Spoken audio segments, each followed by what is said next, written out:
Hey, this is Yusef. I'm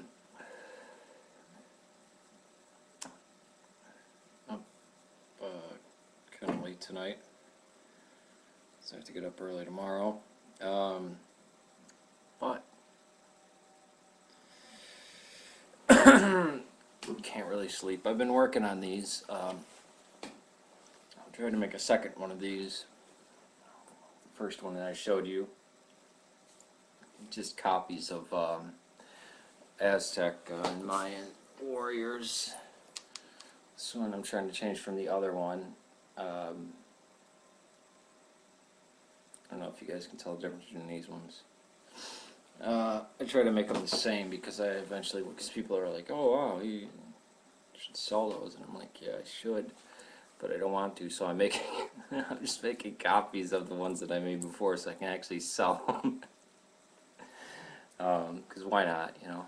If somebody will pay money for that, hey, make money doing something I like, you know? Instead of working out in crazy cold weather. Although this winter in Chicago has been excessively mild. I bring on global warming. But news in Syria. Sorry, I got to bring this up before I go to the other stuff. News in Syria.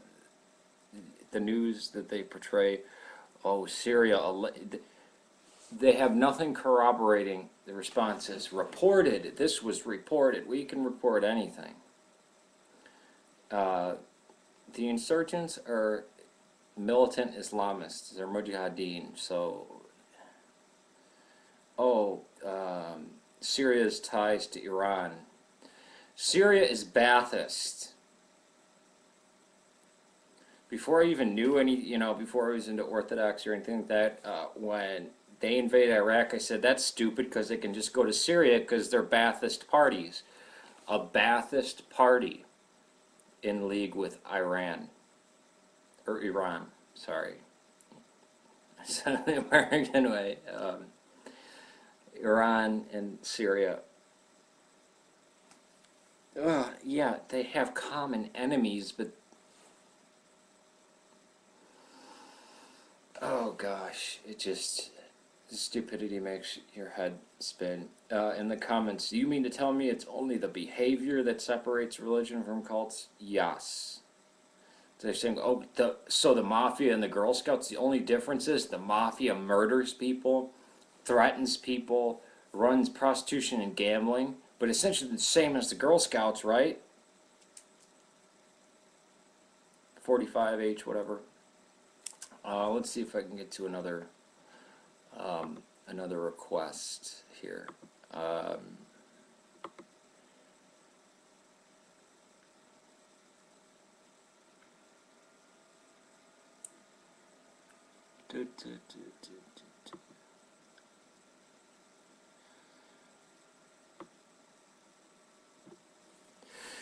Hey Yusef, I've heard you express dislike in several videos of specific convert priests, such as the one you received in your old church now.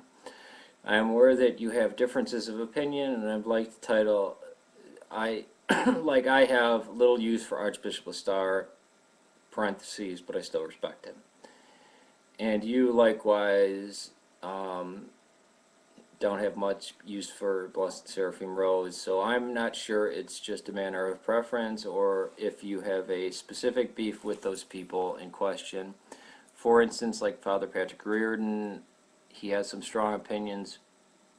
That I disagree with, like the American churches should use Slavonic chant because Byzantine isn't pleasing to the Western ear. If you said that, then yes, screw him. Which Western churches? If it's OCA, I think OCA should be using Slavonic chant because they came from the Mother Russia. If it's the Antiochians, the Alexandrians, or the Greeks, whether they're from Greece or they listen to Constantinople, should be using Byzantine. But then I've only heard some homilies on the Ancient Faith.com. If you live near by All Saints Monastery, yeah, it's not a stone's throw away, but yeah, Chicagoland area. I can see how Father Peter is a bit of a demagogue. Yeah, he is. But then again, isn't he on Ancient Faith? He just writes a lot. But what is that he says isn't Orthodox? I also know a number of people formerly from the EOC, one of which is now a nun, formerly from a nun. Just ask, is this person African? They're not African. Well, yeah, it would be North African. Roman Catholic. I think Roman Catholic jumps to North Africa.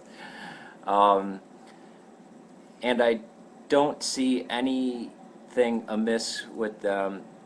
You also make several statements, such as the Arab community doesn't like, well, quote unquote, the Arab community doesn't like ... and our priests don't teach ... and find the exact opposite or a non-issue out here on the West Coast. So what has been going on out in Chicago that has been shaking things up? You always seem on the defensive when you bring this stuff up, but like there's clashes out there or something.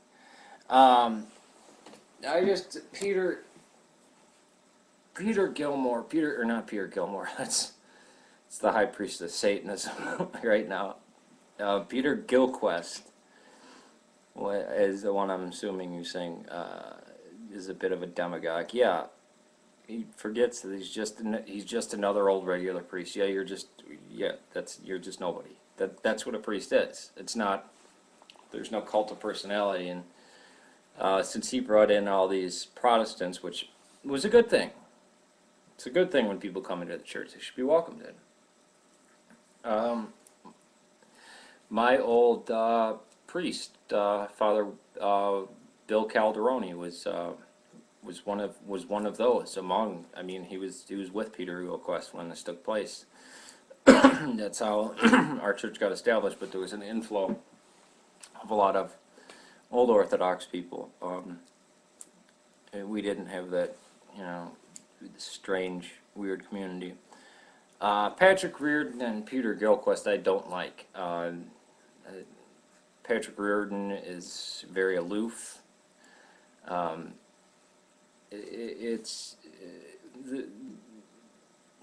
When somebody's too humble, they're too humble. Oh, I'm too humble. That's arrogance. Father Peter Gilquist, I don't like how they. Yeah, it's personal with me and Patrick Reardon,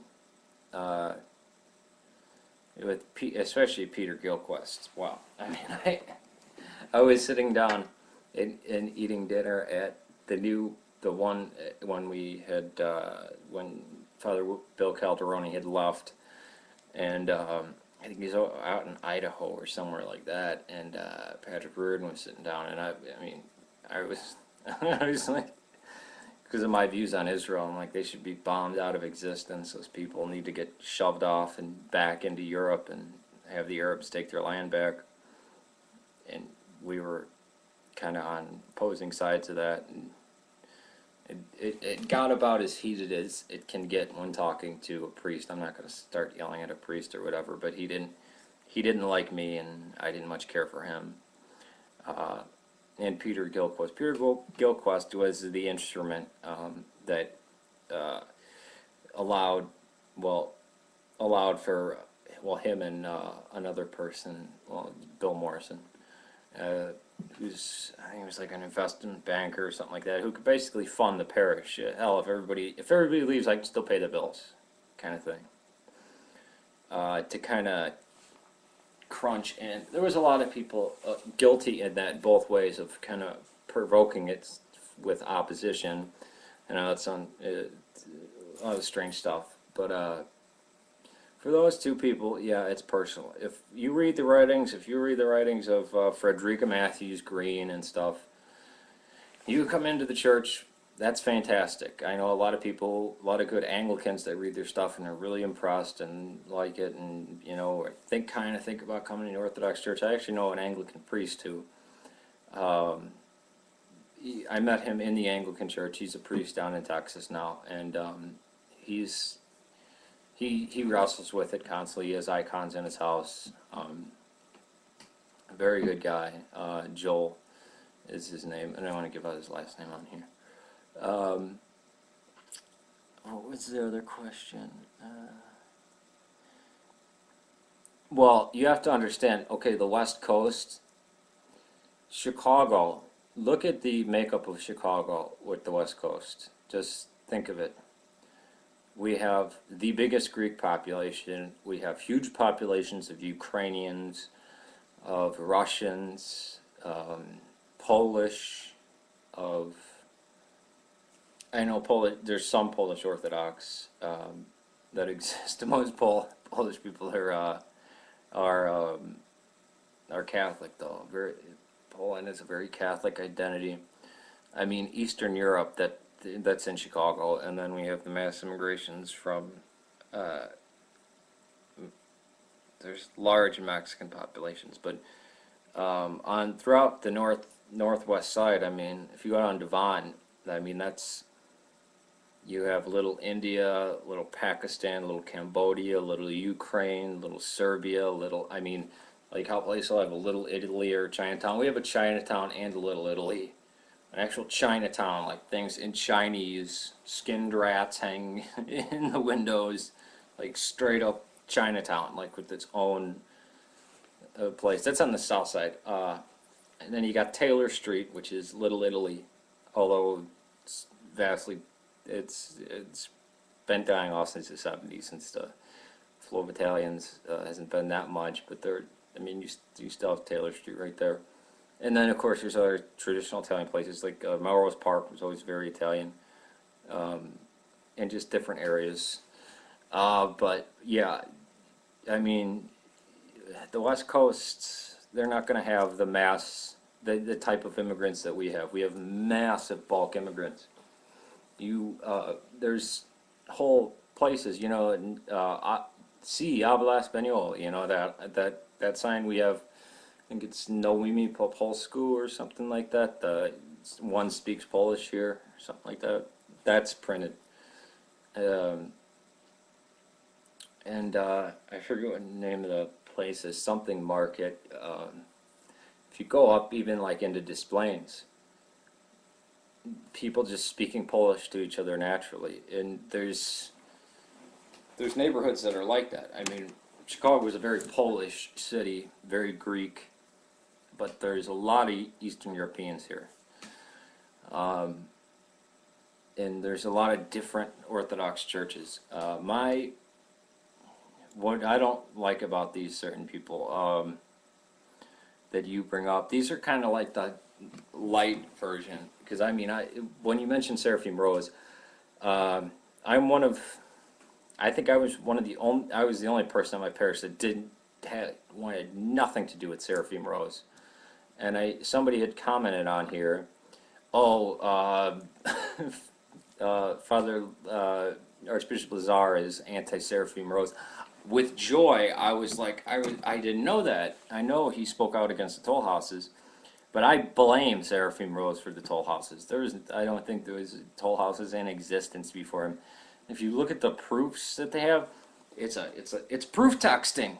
I mean, it's like the prosperity gospel. It's the same thing. It's just proof texting. But here's a line from so and so, and here's a line from here, and here's a line stretching 1,500 years. And if you paste them all together, this is what you get. Not in the councils or the creeds of toll houses been around.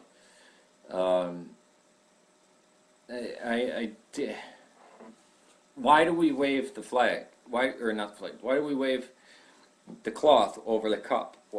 Yeah, it's a symbolizing of the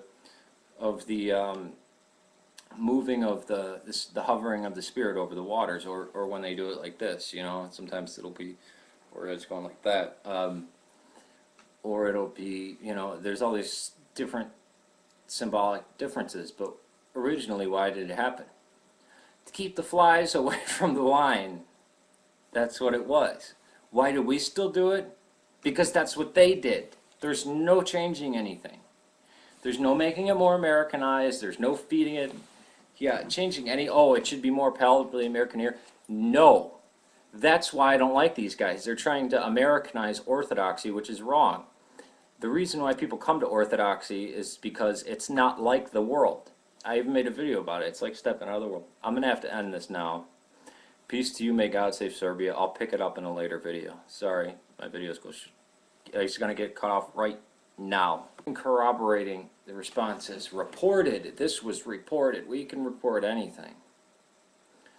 The insurgents are militant Islamists. They're mujahideen. So, Syria's ties to Iran. Syria is Ba'athist. Before I even knew any, before I was into Orthodox or anything like that, when they invaded Iraq, I said, that's stupid because they can just go to Syria because they're Ba'athist parties. A Ba'athist party in league with Iran.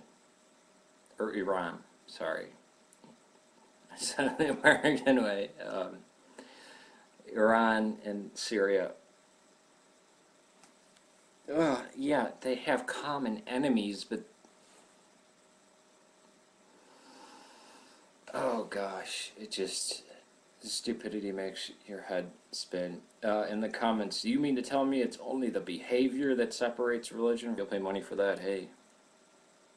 Make money doing something I like, instead of working out in crazy cold weather. Although this winter in Chicago has been excessively mild. I bring on global warming. But news in Syria. Sorry, I got to bring this up before I go to the other stuff. News in Syria. The news that they portray. Oh, Syria. They have nothing. Hey, this is Yusef. I'm kind of late tonight, so I have to get up early tomorrow. But can't really sleep. I've been working on these. I'm trying to make a second one of these. First one that I showed you, just copies of Aztec and Mayan warriors. This one I'm trying to change from the other one. I don't know if you guys can tell the difference between these ones. I try to make them the same because because people are like, oh wow, you should sell those, and I'm like, yeah, I should, but I don't want to, so I'm just making copies of the ones that I made before so I can actually sell them. Because why not, if somebody